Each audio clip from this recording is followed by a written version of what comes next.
A plain white envelope slid under a rusting iron gate on a chilly spring morning in Texas. No return address, just a single line typed on crisp paper. "We're preparing to break ground. Please remove any remaining items from the lot." The landowner, a man named Gregory Tate, thought it was a joke. His land, 27 acres of parched brushland passed down from his grandfather, had sat untouched for years. It was his sanctuary, his retirement plan, a piece of legacy. So when that letter came, he didn't panic. He just tossed it in a drawer with old receipts and forgotten promises. But then came the machines. Gregory had been working in Dallas as a civil engineer. He only visited the property once every few months. So when he drove down one weekend and found bulldozers carving access roads through his cedar trees, something inside him buckled. The sign read, "Cedar Trails, a modern living community by Ridgehaven Development Group." And underneath, in cheerful lettering, "Homes from the mid-400s, HOA managed, now selling Phase 1. Phase 1. There was no phase anything. There were no permits, no contracts, no sale, no negotiation. No one had bought this land. No one except Gregory Tate. So why were 96 homes now being built on it? This is the true story of how one man allowed an entire neighborhood to rise from the ground on land he legally owned, without ever signing a single document, and how, when the dust settled, he pulled the deed out in court and turned an entire homeowners association into a cautionary tale for the ages. It's a story of hubris, oversight, and revenge served ice cold, wrapped in bureaucracy, miscommunication, and the blind momentum of suburban sprawl.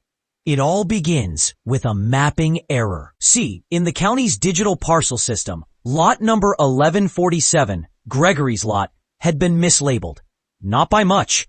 Just enough for a land development company to think they were looking at lot number 1148, a foreclosed property auctioned off years earlier and snapped up by Ridgehaven for pennies. The lots sat adjacent, similar in size, and both bordered the same access road. On paper, it was a clerical hiccup, but in the real world, that hiccup became the cornerstone of a multi-million-dollar real estate project. Now, Ridgehaven wasn't some fly-by-night developer. They were reputable, successful, and fast. Their business model depended on speed. Buy land cheap, build fast, sell faster, and let the HOA handle the rest. By the time Gregory realized what was happening, foundations had been poured. He approached the site manager, a wiry man with a clipboard and too much sunburn, who simply told him to take it up with legal. So he did. His first call was to the county recorder's office. That's when he learned about the error. His lot was still in his name, legally untouched, but in the county's digital GIS mapping system, it had been tagged as part of the Ridgehaven acquisition. Someone, somewhere, had misclicked, and Ridgehaven had built their entire blueprint on that mistake. Now here's where most people would panic. Most people would chain themselves to a bulldozer, call the local news, sue everyone in sight. But Gregory was not most people. He had spent 34 years dealing with mistakes in civil projects. He knew that when you screen too early, you alert the people who made the mistake. And when you alert them, they get time to fix it. So Gregory did nothing. He didn't respond to more letters from the HOA. He didn't block construction. He didn't even return when Phase 1 opened for showings. Instead, he quietly re-verified his deed, updated his tax records, and waited. 2 years passed. Cedar Trails blossomed into a tightly manicured suburbia. Vinyl fences, walking trails, splash pads, The whole dream. 96 homes sold. Children played in streets paved over Gregory's soil. Residents landscaped gardens, unaware their land was borrowed, not bought. And the HOA, they were thriving. Dues rolled in, rules were enforced, violations were cited. Until the letter arrived. It was addressed to the Cedar Trails Homeowners Association Board of Directors and the legal team of Ridgehaven Development Group. Just 1 page long. It read, "To whom it may concern, please be advised that the property upon which the Cedar Trails development currently resides remains legally under the ownership of Mr. Gregory Tate, as recorded in Deed Book 1149, page 772, County Records. No sale, transfer, or encumbrance has occurred. Please vacate or begin negotiations within 30 days to avoid legal escalation." You can imagine the chaos that followed. At first, Ridgehaven assumed it was extortion, a bitter landholder trying to shake them down after missing his chance to sell. But then came the audit, and that's when it unraveled. The title company confirmed it.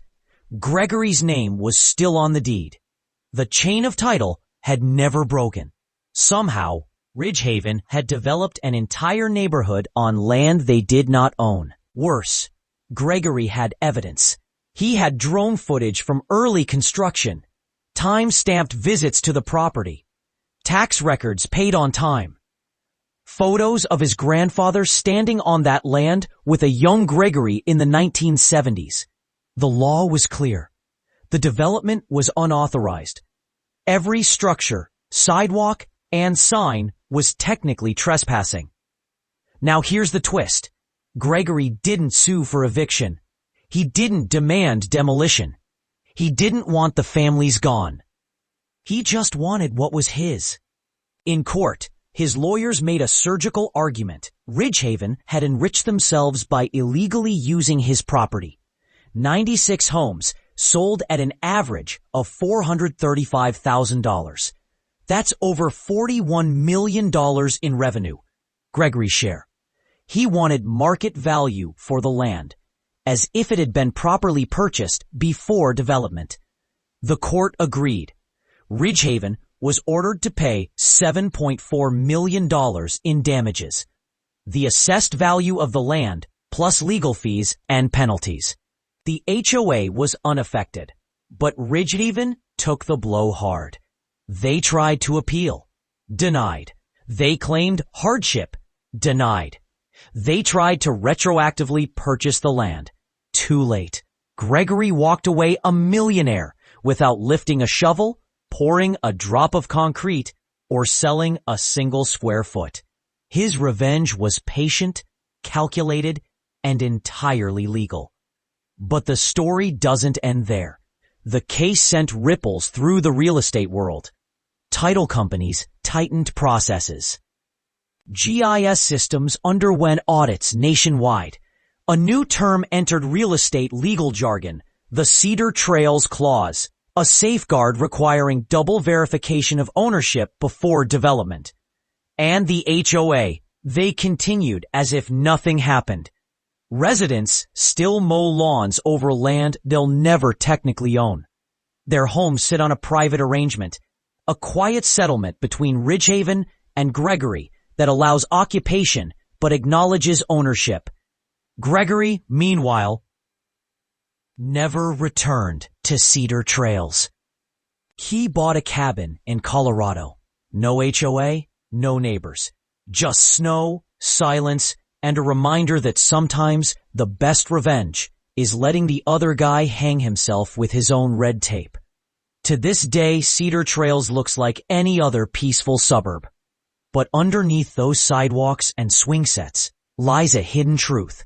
It was all built on a forgotten man's land, and by the time anyone noticed, he'd already won. So next time you buy a home, ask to see the deed. You never know who really owns the ground beneath your feet.